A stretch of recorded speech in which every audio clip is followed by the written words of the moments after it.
Martha Greene has been a Toastmaster for a very long time. She stays as a member of the club for two reasons. One, the wonderful support that members give to each other, and two, the education that she gets by listening to other members' speeches.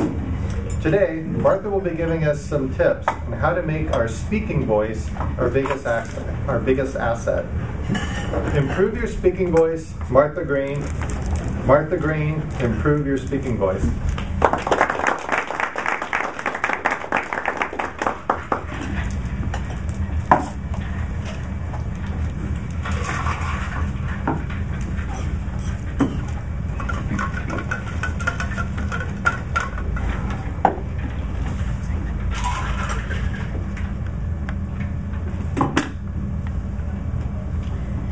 Mr. Toastmaster, fellow Toastmasters. A week ago, Fred was here for our evaluation contest as our model speaker. He had 4 different evaluators. Each one of those evaluators has a suggestion for Fred as to how to make his speech better. All 4 of the evaluators commented on Fred's wonderful speaking voice. Your voice is a big part of your message, and today I want to give you some tips on how to make your speaking voice as pleasant to listen to as possible. Most of what I'll be talking about will come out of this manual, this brochure from Toastmasters International. This is an old version, but there is a more recent version. And it is chock full of suggestions for how to make sure that your voice is as pleasant and controlled as possible. All right. So first I want to say that I have some handouts which I will pass around later. So when I get to the exercises, you don't have to make any notes because I have handouts for you. So how is speech created? First of all, breath. You have to have good breath support. Whether you're speaking or singing, you have to have good breath support. Once you have good breath in your lungs, the air has to come up through your throat, and then you use your mouth, your lips, your jaw, and your tongue to move the air around in order to make the sounds that make words, that make sentences, that make a speech. So let's talk about the breath first. Many people do not breathe with a full breath. They only fill up about the first third of their lungs. They breathe very shallowly. And you may see their shoulders actually move because they're breathing here. So they go. You should be breathing from your diaphragm. Diaphragm is down here. It's not up here. Diaphragm is here. It's a band of muscles across here.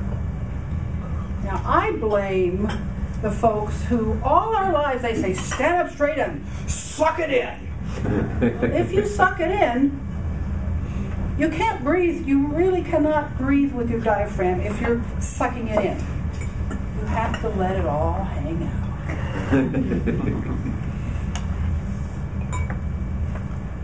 So, how do you learn to breathe with your diaphragm, to get a full tank full of air? You can lie down on your back, put your hand here, and as you're breathing, your hand should move as you breathe. See that? It's moving. You can't suck it in and do that. One thing that I do when I'm preparing to sing is I take my air through a straw. Not a literal straw, a virtual straw. And that goes like this.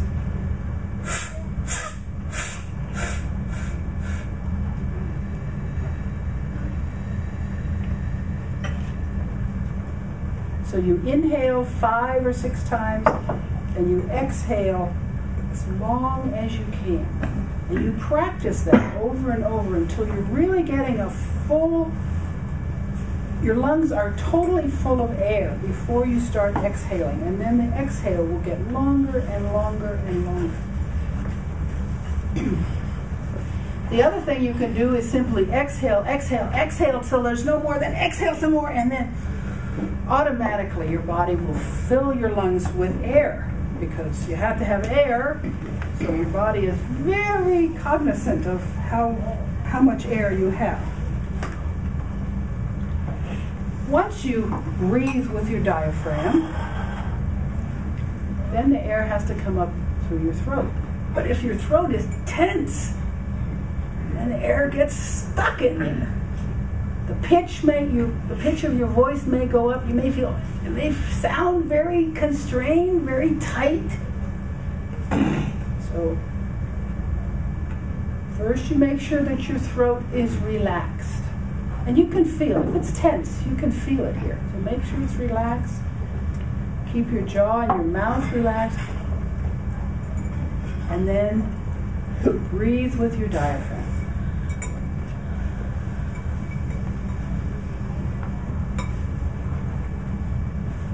Make sure that the air is smooth and easy through your throat. Now you can do this exercise either lying down, sitting up, or standing up. And just as a side note, I will tell you that when you're in a stressful situation, most of us hold our breath. So if you know that you're stressed, consciously think about, okay, and take a couple of deep, relaxing breaths. When you're in the dentist chair, when somebody cuts you off in traffic, when you get a bad phone call, take a few deep breaths and that will relax everything. So that's how you get your mouth, your throat relaxed. Mouth and lips. You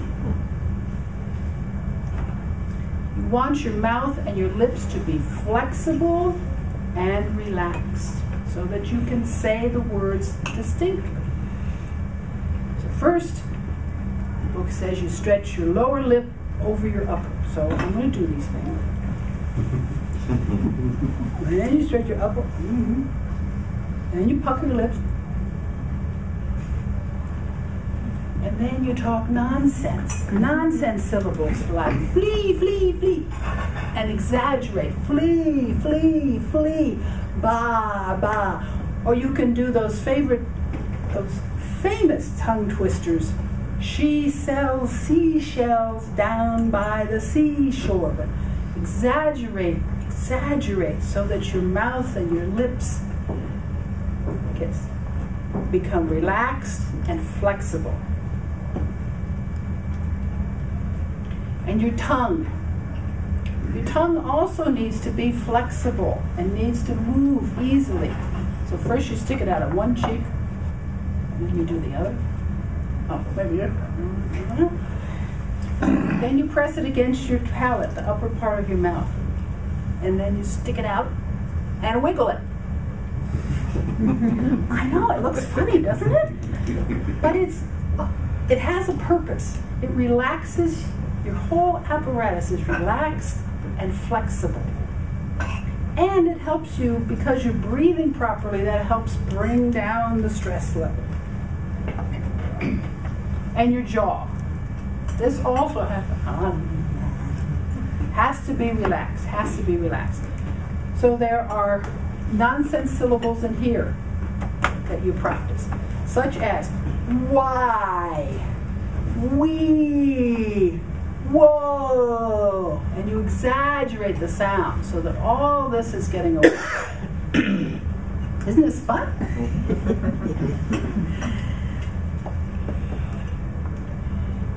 In order to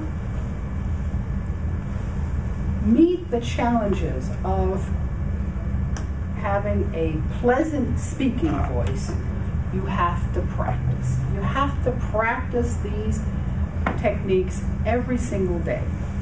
I suggest that you have a recorder, you record yourself reading a couple of paragraphs from a book.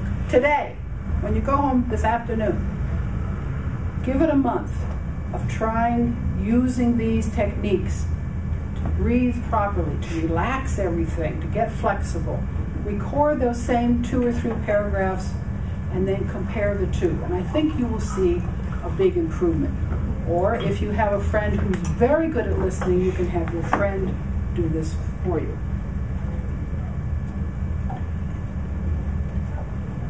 Just like the other challenges of public speaking, you can learn to have a better speaking voice. Your voice is a large part of your message, and you can improve it.